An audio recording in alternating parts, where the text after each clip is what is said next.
Imam Tawhidi, the Imam of Peace, as he calls himself, is a fascinating guy, a bit of a lone wolf in that he calls out the extremism, problems in the Islamic world. He warns what's happening in the Western world.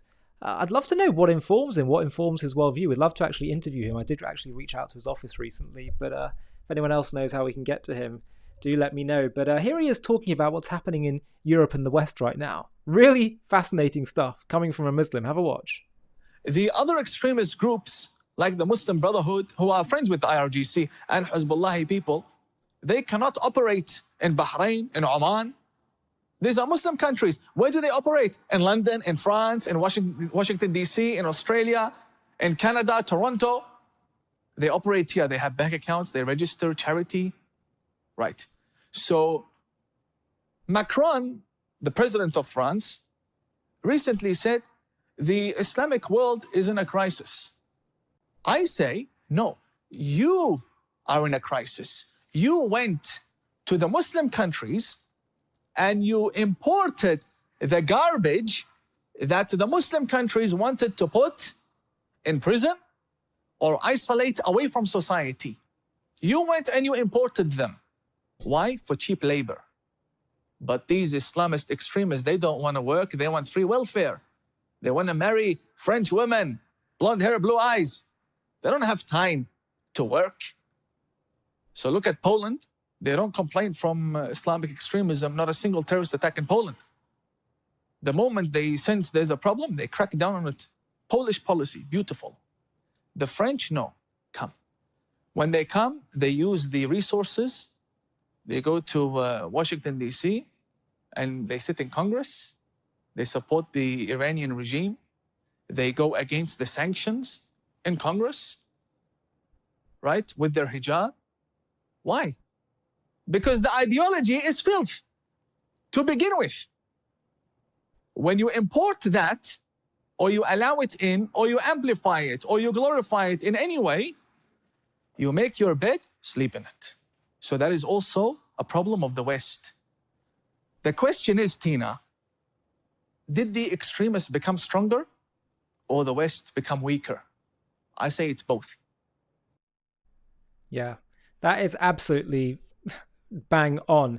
And, you know, I've heard him, I'm pretty sure it was the Imam of Peace, talking about how the Islamic extremists changed strategy, you know, over the last 10 years or so, from instead of terrorism as a primary means of changing things, but actually just infiltration, right? Getting inside of all the Western institutions and the mindsets and changing the narratives.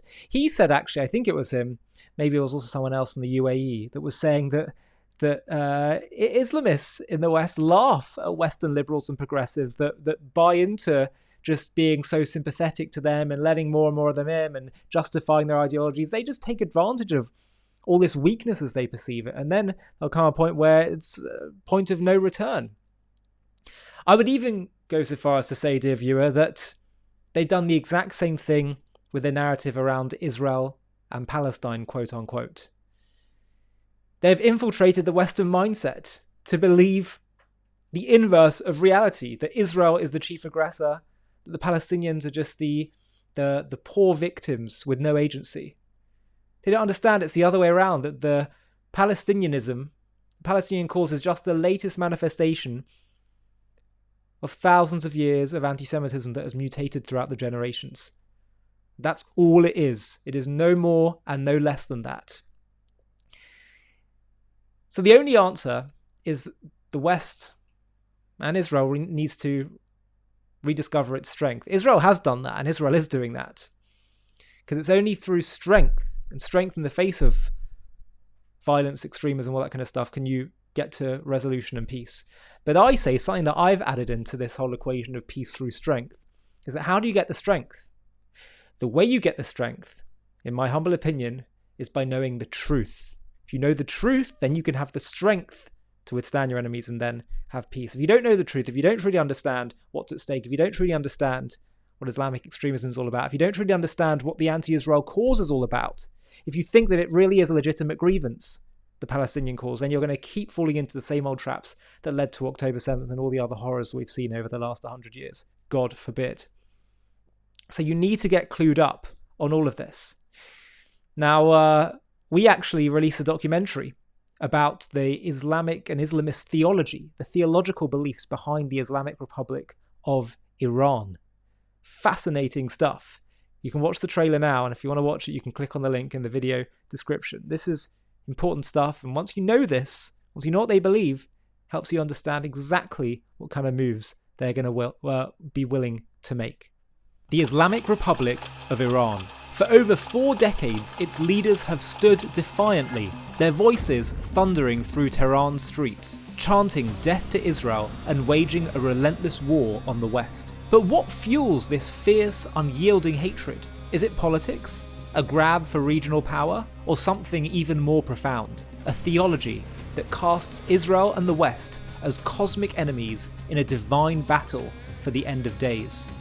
In this JTV Plus documentary, we embark on a journey to unravel the apocalyptic beliefs at the core of Iran's revolution. We'll uncover the sacred Shia doctrines that prophesy a world reborn through chaos, where a hidden redeemer, the Mahdi, will rise to vanquish evil, with Israel and America as the ultimate foes. We'll dive deep into the mystical visions of a global Islamic order, where martyrdom and jihad pave the path to divine victory. We'll explore how these ancient beliefs shape Iran's every move, from its fiery rhetoric to its deadly proxy wars. From the revolutionary sermons of Ayatollah Khomeini, who ignited a nation, to the shadow wars of spies, cyber attacks, and missiles that have pushed the region to the brink.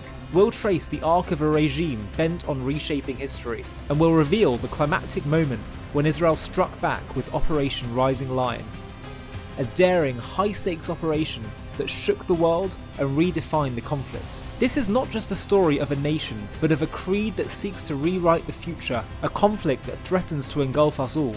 Join us as we expose the hidden truths behind what Iran sees as its sacred mission, its unrelenting rage, and the battle for our world's destiny. To watch this JTV Plus documentary and access much more premium content, click on the link in the video description.